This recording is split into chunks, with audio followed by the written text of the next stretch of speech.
Olga Oliker is with the International Crisis Group. She is the Crisis Group's program director for Europe and Central Asia. And Olga, we've talked over the months. I don't think you could imagine a bigger crisis over Ukraine than we have right now, could you? Well, it can always get worse, right? And I would also say it started in many ways as an even scarier crisis, right? It started with a large scale Russian attack on Ukraine after 8 years of war that was, they were attacking Ukraine along multiple axes at once. Now, as it turned out, this was a foolhardy plan, but everybody's first thought was that this foolhardy plan was probably likely to succeed. And so, in some ways, this crisis keeps getting worse and worse. In other ways, it has changed and it is a different crisis. The defense chief here in the UK has said this is Europe's 1937 moment. I mean, he is referring to, the year before World War II broke out across Europe and Germany invaded. I mean, he is putting it on that scale. Is that an overstatement, do you think? So I think one should be wary of historical comparisons. You can always find similarities and differences going back in history. This is the 2022 crisis. And yes, of course, it has echoes of the past, but it is a different war and it is a different situation. One of the things that makes it very different is nuclear weapons, for example, right? Those did not exist in 1937. And that the existence of nuclear weapons and their possession by both Russia and 3 of the NATO member states backing Ukraine has very much changed the dynamics of this conflict. So I think one should be careful, but this is absolutely a defining moment for the future of European security. I think there is no question of that. There were tears today as the EU flag was brought into the Ukrainian Rada, into the parliament. EU membership is on track to happen. NATO membership is still a possibility, hearing from Mr. Stoltenberg at the NATO conference this week. Putin seems to be losing ground by the moment. Do you think that he thinks he's losing? Well, EU membership could take a very, very long time, right? Look at Turkey. Turkey's been an EU candidate member for a couple of decades now. But I think very much if Russia went into this war to assert its dominance over Ukraine and demand Western acceptance of its sphere of influence in former Soviet countries and to limit NATO enlargement, one would look at the results and say, wow, that does not seem to be working out that way. However, I do think that the Russian view is that they're playing the long game and that over time they will succeed militarily in forcing Ukraine to become much more of an obedient state, right? What Russia has wanted and the West to accept that. So I think they expect time is on their side, at least for now. Okay, so maybe the question should be put to you this way. President Putin's winning. Could you frame it that way? When you take a look at 2008, he bit off a chunk of Georgia. That's it for Georgia's NATO membership right now. 2014, he invaded Crimea, started interfering in the Donbass and funding rebels and giving them arms and money and the rest. He has effectively blocked Ukraine from NATO membership starting in 2014. And now in 2022, he has made the ascension of Ukraine to NATO, I wouldn't say impossible, but very, very difficult with an ongoing conflict there. So he is succeeding on that line, if that's what this is about. Yeah, but Ukrainian NATO membership was never very likely and has probably become more rather than less likely since 2014. Right? Ukrainians weren't all that interested in NATO membership prior to 2014.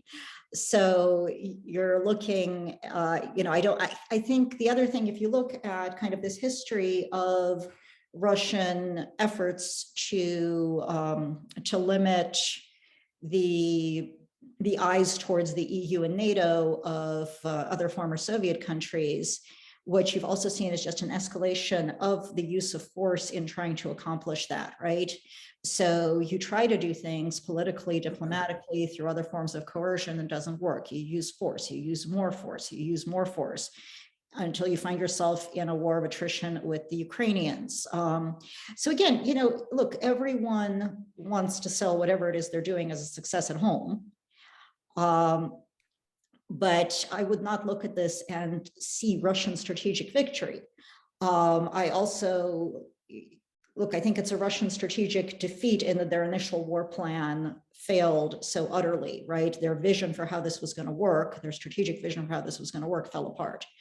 But they have a new strategic vision for how this is going to work. And I think the other problem is on the Western side, the strategic vision is we are going to support Ukraine, weaken Russia, and see where that takes us. People have a desired end state, which is that Russia leaves Ukraine and accepts the European security order as it has now become. The Russians have a vision where they are victorious in Ukraine, and the West accepts the European security order that Russia wants. And, this fight is still going on. So 4 months into it, what is the fight about? I mean, is it about NATO? Is it about driving NATO away from Russia's borders? Is it about Putin's concern that as he strengthens his, autocracy in Russia, that Ukraine is a democratic breakout, a member of the European Union, and that threatens him, and Belarus, and sorry, long answer, let you answer it. No, I think this fight is about many things at once, and it has been from the start. And that start, it was in February, right? That start was possibly 1991, and the collapse of the Soviet Union. Russia's view of itself as being owed or naturally in possession of a sphere of influence that consists at least of these former Soviet countries, possibly excluding the Baltics, possibly more, right? I mean, you never quite know how much. I think that vision has been very consistent. I mean, honestly, going back, right? Going back through Soviet times, going back to Russian imperial history.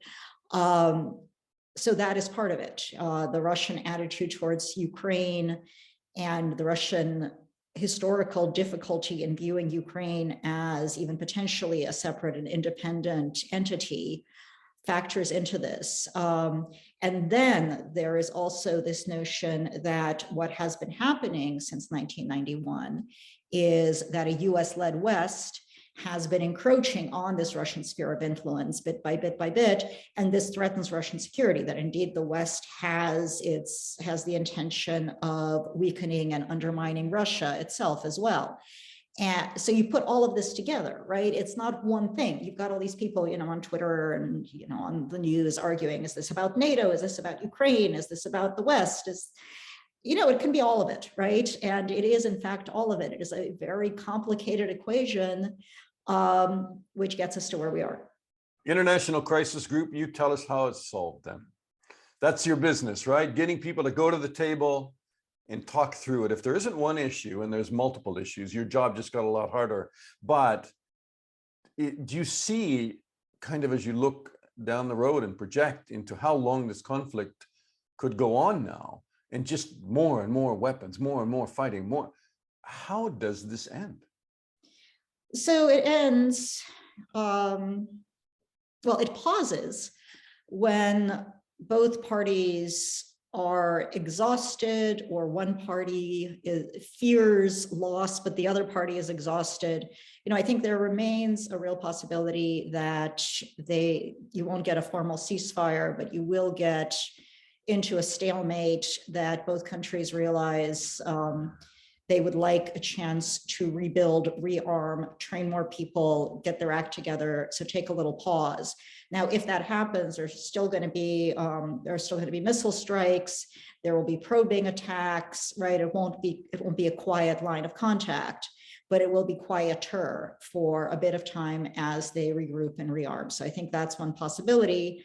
And then the question is, who does a better job of regrouping and rearming?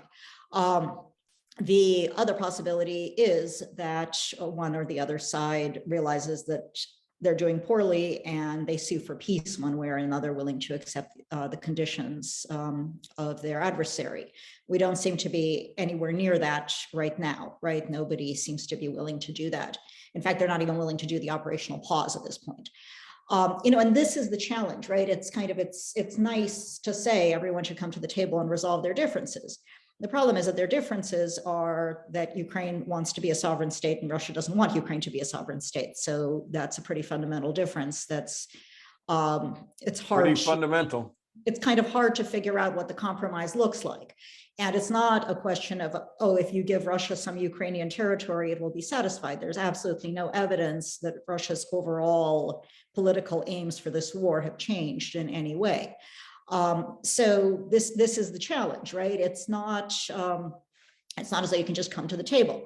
It's also not the sort of conflict where you can send in an international peacekeeping mission to make it all stop. Now, those are hard even where you can send them in, but nobody sends international peacekeeping missions or peacemaking, peace enforcement missions to force permanent members of the Security Council with their nuclear arsenals to behave themselves. That doesn't happen. No. So can't do that. So you are in a situation where the battlefield decides the next steps. And yes, there is also the possibility this just drags on and on. It's a slow attrition fight right now. And, that means that a lot of people are dying, and that hurts both Russia and Ukraine. But, they both seem to think they can keep going. Would you say anything about Lithuania's provocative steps, as Russia calls them, towards blocking sanctioned goods to Kaliningrad, which is a Russian enclave surrounded by the EU, and now the EU is talking about maybe those transports shouldn't be stopped because they fear a direct confrontation with a NATO partner, and Russia and Lithuania is standing back, hinting that even if the EU wants to compromise, Lithuania might veto that. And they're very serious about blockading those sanctioned goods crossing their country, their sovereign country. Right. So Lithuania's point is that Kaliningrad's part of Russia. Russia is sanctioned. Kaliningrad is sanctioned, right? So they're enforcing sanctions on Kaliningrad. That's kind of their position. The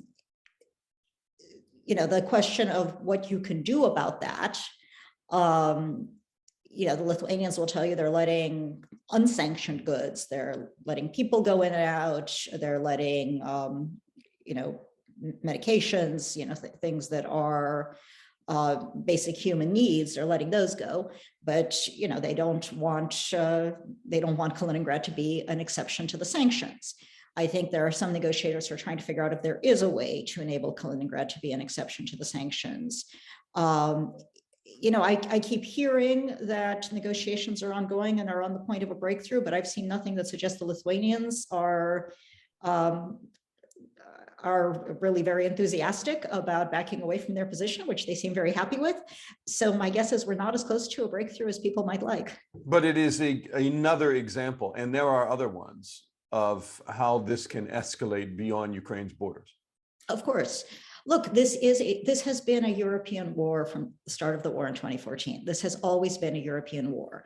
And we kind of come back to this. There are all sorts of factors. Yes, it's about Russia and Ukraine. Yes, it is about NATO. Yes, it is about how Russia views the West and sees the West as encroaching on its security. It's also about Baltic countries and their concern that they could be in Russia's sights next. So all of this mixes together, and it's very much a European war. Now, the nuclear dimension also has constrained some of this. From both the Russian perspective and the Western perspective, they want to shy away from things that would lead to a direct conflict between Russia and NATO member states, because nobody wants the nuclear escalation. Nobody wants to risk it. And that has been a constraining factor.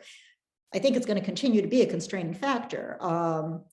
But it creates these challenges. And I think there are some NATO members like Lithuania who don't mind pushing the envelope a little bit. The last question, would you say anything about Putin's popularity and his ability to hold his current course inside Russia? I mean, I would say, obviously the TV programs are, frothing at the mouth, mad, quite frankly, at nighttime, talking about World War III. They need to nuke Europe. They need to hit a, explode a tidal wave bomb and swamp the United Kingdom. I mean, it's all out there. There's some pretty wild stuff for people who don't follow Russian TV. But at the same time, I had a call from somebody who was a former Kremlin official under the Yeltsin administration call me the other day, and I haven't reached out to him. I've known him for a long time. Suddenly he told me, guess where I am? And he was outside and named the hot country that he was suddenly living in.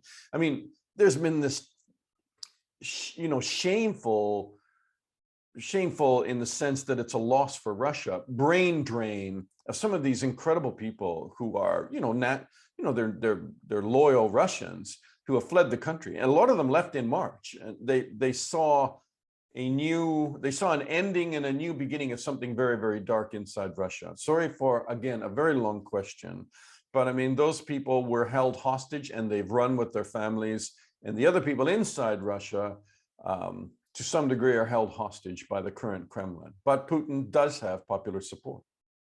So February 24th changed Russia. Right, it changed the future of European security, but it also has completely changed Russia's future.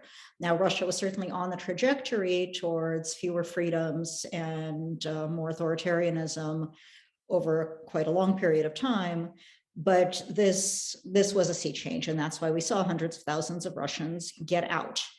But you also heard Putin say that, fine, leave, these aren't the people we want, right? So, traitors. The people who are left then are either the people who support him or the people who aren't going to make waves and who are going to deal with it.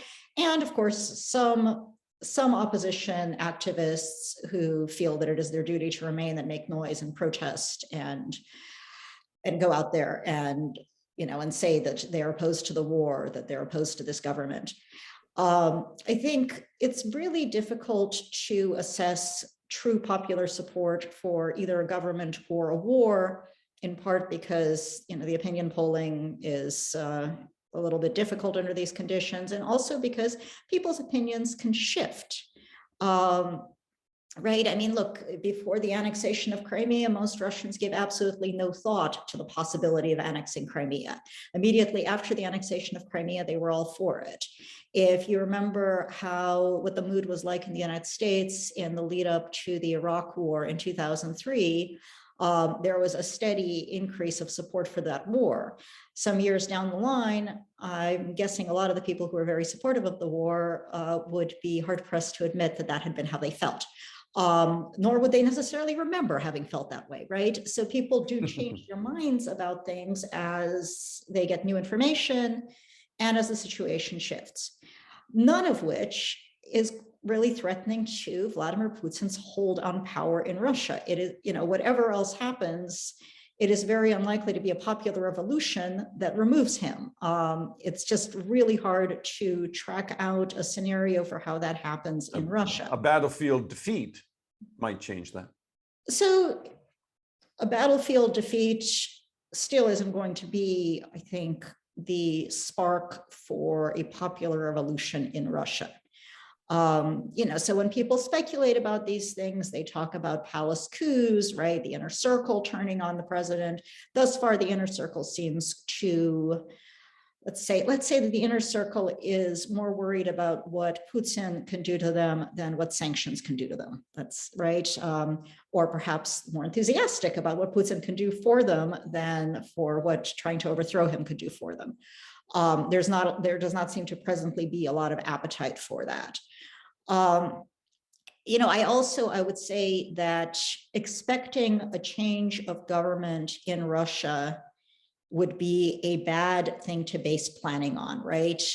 If it might be something that lots of Western analysts would like to see, but even if it were more probable than it is, I would still discourage them from planning on it. Wishful thinking based planning is how the Russians got into the mess they were in Ukraine and that they remain in Ukraine. They expected a very different Ukraine and acted accordingly. If you are counting on a revolution or a palace coup in Russia and plan accordingly, you can find yourself also mired in the muck. So the smart planning assumption is that this is the Russia we've got, and we're going to have to deal with that Russia. Olga Oliker with the International Crisis Group. I hope one day you'll grant me the interview when the talks begin and the two sides are actually moving towards some kind of peaceful resolution, and this begins to end. But I mean, we are. Well, we've had talks. They've been talking. They stopped talking some weeks ago, but they were talking. Talking about what? Yeah, they were talking about possible deals. I think the question is whether anybody took those particular talks seriously. Right, there were all of these formulas laid out about what you can do and what promises are made to whom and whether or not somebody can offer security guarantees. All of those conversations were in place. There are some questions about whether the Russians dispatched to have these talks had the mandate to make any actual commitments on behalf of their country or not. But the talks were going on. They've pretty much stopped now. I think, one or both of these countries would have to back away from not just maximalist demands, but maximalist expectations. And we're a long way away from that. It's a great way to put it. Olga, thank you so much. Thank you.